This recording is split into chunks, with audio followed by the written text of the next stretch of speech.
जय हिंद दोस्तों, मैं रंजीत कुमार आप सभी को स्वागत करता हूं एक बार फिर से हमारे इस प्यारे C2 family Ranjit foundation batch में। फ्रेंड्स, आज की इस वीडियो में हम some application of trigonometry chapter से लिए गए इस प्रश्न को हल करना सीखेंगे। तो आइए स्टार्ट करते हैं वीडियो को। स्टार्ट करने से पहले आपसे रिक्वेस्ट है कि यदि आप मेरे चैनल पर नए हैं तो चैनल को सब्सक्राइब कर लीजिए और साथ में यदि आपको वीडियो पसंद आए तो वीडियो को भी लाइक कर दीजिएगा। देखिए दोस्तों, ये जो प्रश्न है इस तरह का प्रश्न बिहार बोर्ड मैट्रिक एग्जाम में हर बार पूछे जाते हैं दीर्घ उत्तरीय प्रश्न में। तो इसलिए आज के जो क्लास है काफ़ी महत्वपूर्ण होने वाला है। तो चलिए स्टार्ट करते हैं वीडियो को। तो देखिए यहाँ पे प्रश्न है, भूमि के एक बिंदु O से मीनार के शिखर का उन्नयन कोण 30 डिग्री एवं मीनार के शिखर पर के ध्वज दंड के शिखर का उन्नयन कोण 60 डिग्री है। यदि ध्वज दंड की लंबाई 5 सेंटीमीटर है तो मीनार की ऊंचाई बताइए। तो इसमें हमें क्या करना है, मीनार की ऊंचाई ज्ञात करना है। आइए इसके सॉल्यूशन में हम एक चित्र बनाते हैं। तो एक देखिए भूमि है, ये मान लीजिए भूमि है। इस भूमि पर एक मीनार खड़ा है और इसी भूमि पर एक बिंदु O है। इस बिंदु O से मीनार के शिखर का उन्नयन कोण है 30 डिग्री, मतलब ये वाला कितना है 30 डिग्री। और इस मीनार के शिखर पर एक ध्वज दंड है जिसकी लंबाई है 5 सेंटीमीटर। इसकी लंबाई है 5 सेंटीमीटर। इस ध्वज दंड के शिखर का उन्नयन कोण है 60 डिग्री, मतलब ये बड़े वाला जो कोण है ये है कितना 60 डिग्री। तो हमें इसमें क्या ज्ञात करना है, मीनार की ऊंचाई ज्ञात करना है। आइए इन तीनों बिंदुओं का हम नाम देते हैं, इसका A, इसका देते हैं B और इसका C। तो यहाँ पर हमें बेसिकली किसका मान ज्ञात करना है, AB का मान ज्ञात करना है। कैसे ज्ञात करेंगे, तो देखिए दोस्तों, अगर हम लोग किसी भी तरीके से AO का मान ज्ञात कर ले तो भुजा AO और AB के अनुपात को लेकर हम AB की लंबाई ज्ञात कर सकते हैं। अब कैसे ज्ञात करेंगे AO की लंबाई, तो देखिए दोस्तों, आप ध्यान से देख रहे होंगे।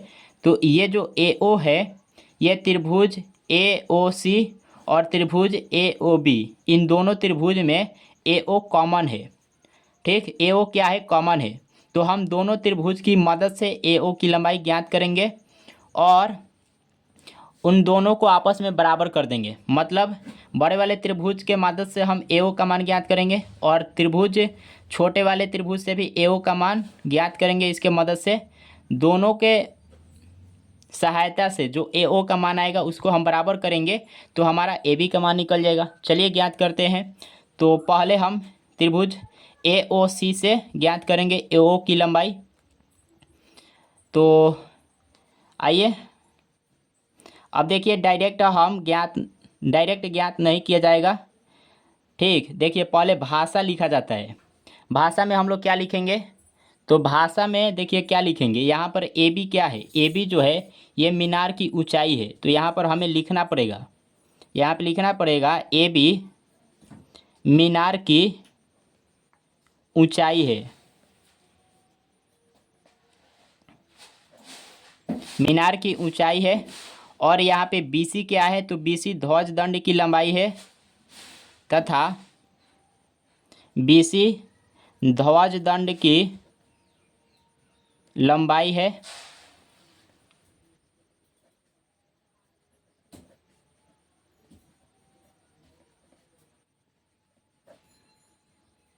तो बस आपको इसमें इतना ही लिखना है भाषा के रूप में।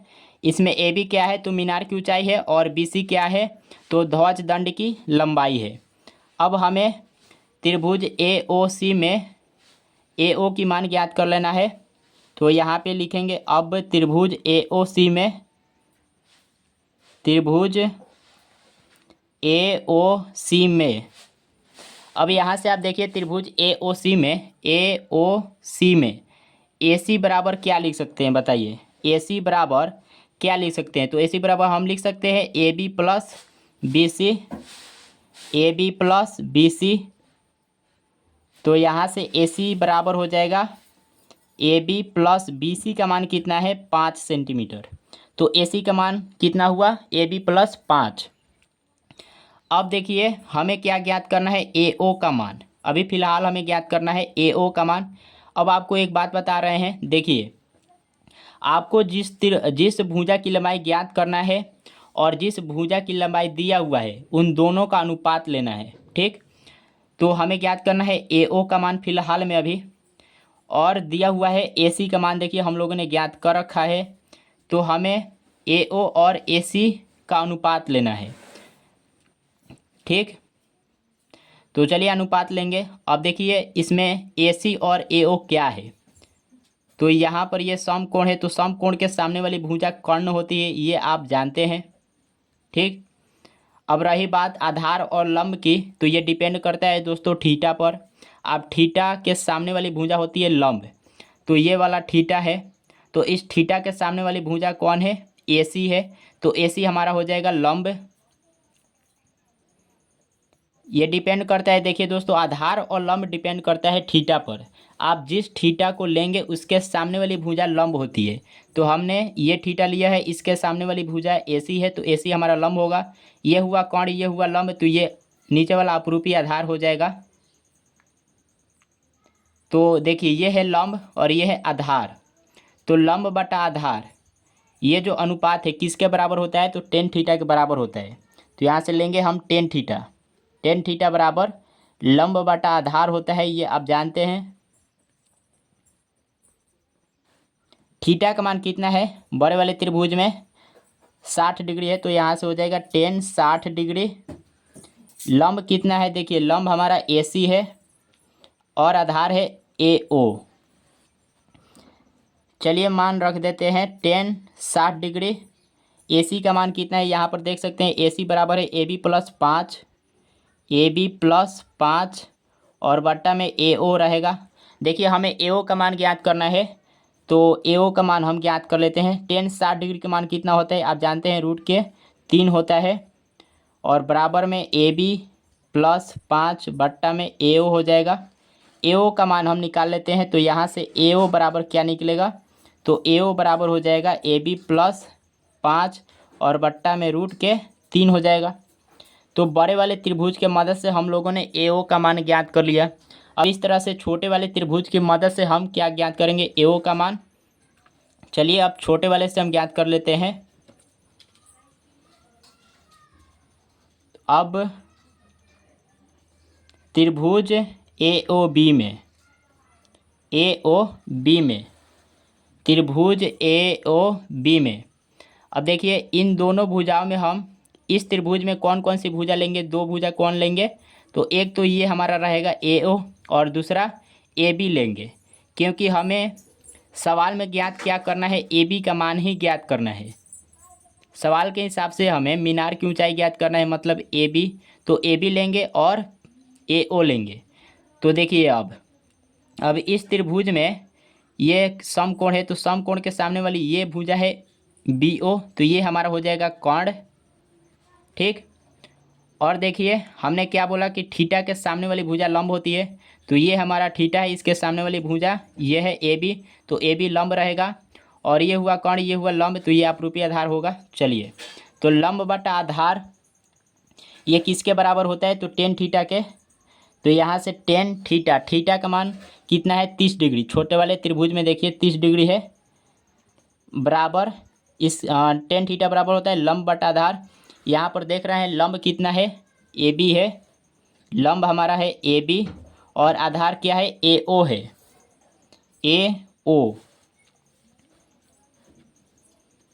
देखिए अब यहाँ पे 30 डिग्री का मान होता है 1/√3 बराबर ए बी बट्टा ए ओ।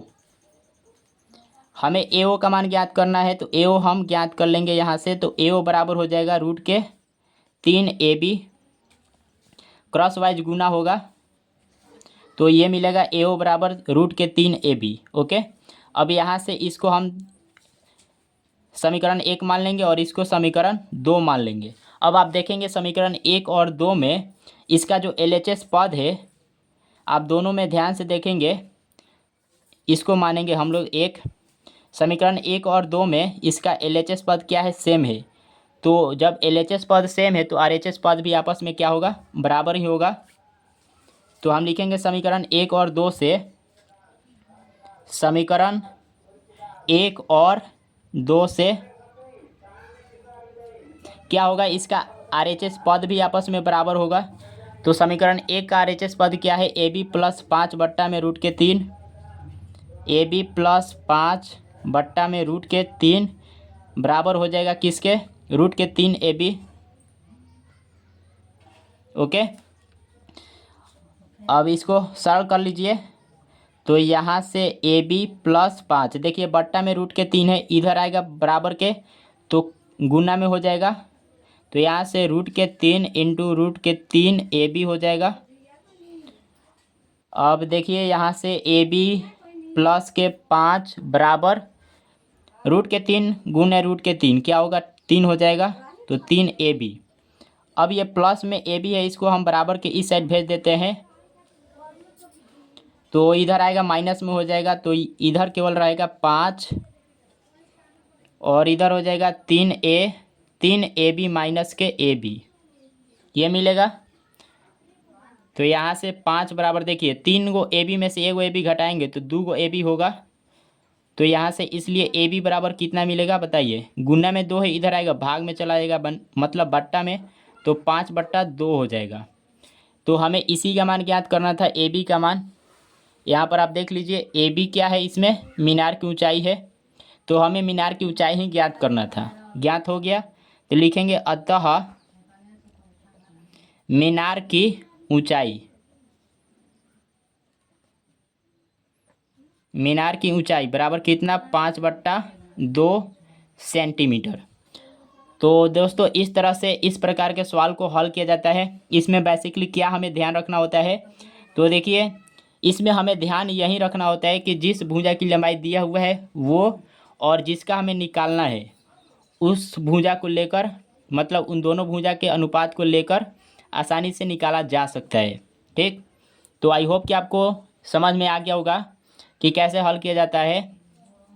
तो चलिए मिलते हैं अगले वीडियो में, तब तक के लिए जय हिंद।